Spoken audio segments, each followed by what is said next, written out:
Olá!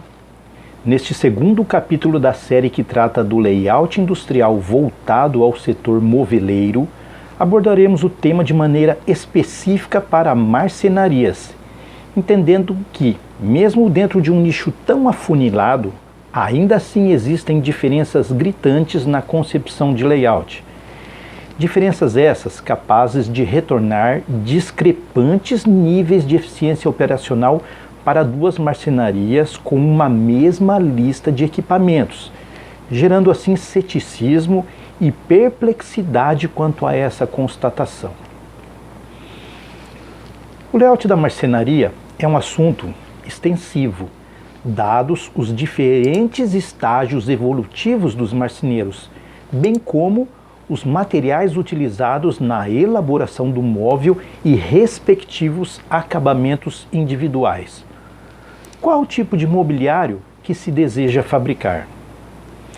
Em um primeiro momento, cheguei a pensar em criar um capítulo para quem trabalha com madeira maciça e outro para quem trabalha com chapas de madeira reconstituída. Mas enfim, dada a diferença de representatividade no mercado, optei por fazer um único, focando apenas nos principais conceitos e nas operações comuns aos dois cenários.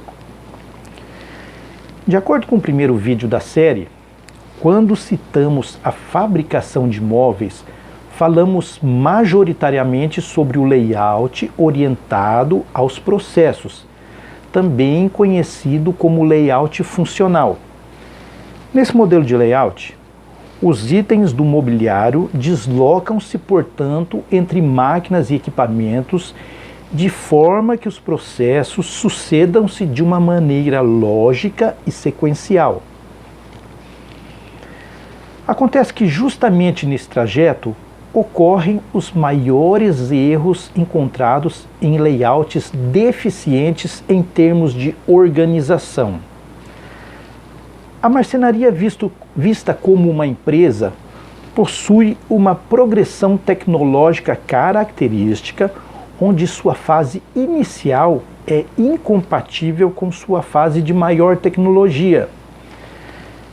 Observado esse fato, máquinas e movimentação sofrem uma severa alteração nesse caminho evolutivo, onde normalmente o marceneiro não tem condições financeiras de bancar um espaço excedente quando começa seu negócio com uma serra circular e vai terminar com um nesting, por exemplo.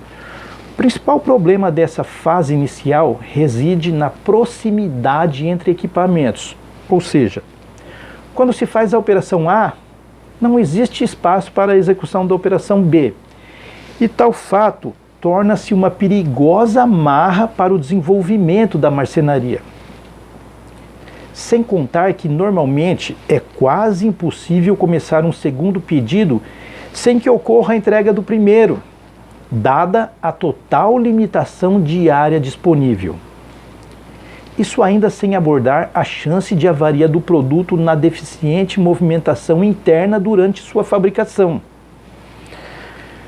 Se eu pudesse dar um conselho efetivo para quem começa, seria: tenha o dobro da área mínima que precisa para operar e aposte em seus sonhos.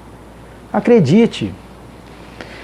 Começar sem espaço para crescimento potencializa o surgimento do mais perigoso dos erros e vou direto a ele: o mezanino operacional.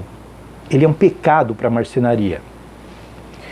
Isso porque a ideia do mezanino deve estar relacionada ao estoque de materiais ou, em segundo caso, apenas para processos secundários relacionados ao produto principal, como, por exemplo, tapeçaria, trama, costura, separação de itens e acessórios e outras atividades que não movimentem os itens principais do mobiliário, aqueles mais pesados ou de maiores dimensões. Outra terrível falha que surge da limitação de área é a utilização das paredes.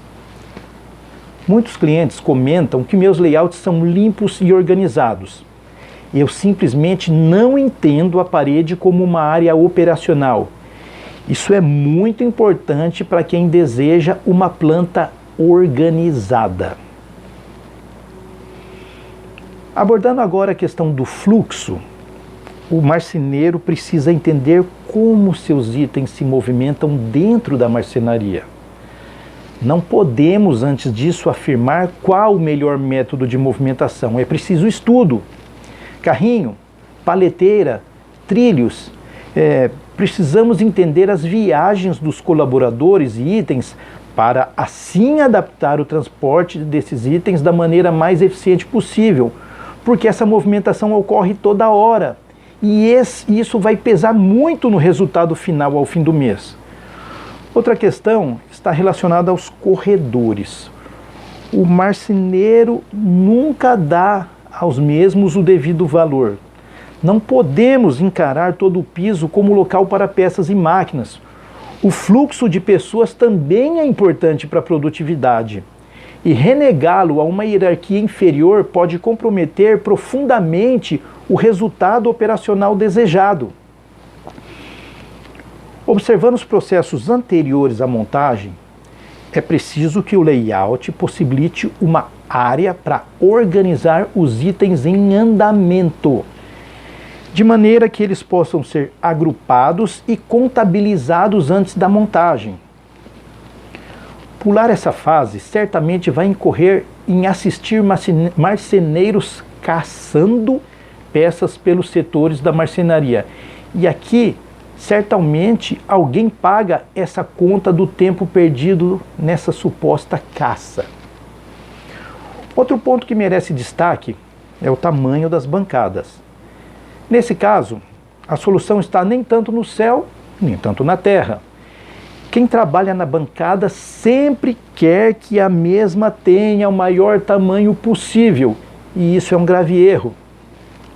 Precisamos adaptar a bancada de uma maneira produtiva, que funcione, mas que também seja razoável com o espaço disponível na marcenaria. Quanto à bancada, costumo aplicar diferentes técnicas em seu dimensionamento, sempre de acordo com o tipo de produto, volume de produção e limitação imposta pelo espaço disponível. Entendo que talvez o ponto mais delicado de uma marcenaria em termos de layout seja exatamente suas bancadas, pois elas refletem seu estado tecnológico tanto quanto sua capacidade ou não de diferenciação do mobiliário. Ao final de todo o processo, chegamos em um segundo ponto também bastante delicado: a organização dos itens a serem expedidos. Uma falha nesse setor significa idas e vindas desnecessárias à casa do cliente, resolvendo a falta de itens ou da qualidade de itens que deveriam ter sido carregados ou não. Falhas essas geradas pela ausência da conferência de carga. Assistindo a isso, podemos observar o resultado financeiro se evaporando de uma maneira mais evidente. Esse é inclusive um erro bastante comum nas marcenarias, que está relacionado tanto à falta de espaço como também ao método de trabalho, bem como à questão do comprometimento da equipe. Olhando agora para a sua marcenaria, pense em tudo o que comentamos até aqui. Observe com atenção controles que deveriam existir e tarefas manuais que podem e precisam ser alteradas, automatizadas ou até mesmo suprimidas. Você certamente encontrará inúmeras oportunidades de melhoria. Em nosso próximo vídeo, abordaremos o layout produtivo do fabricante de instalações comerciais. Não perca! Sou eu, Cláudio Perim, consultor para marcenarias e fabricantes de móveis em geral. Muito obrigado e até lá!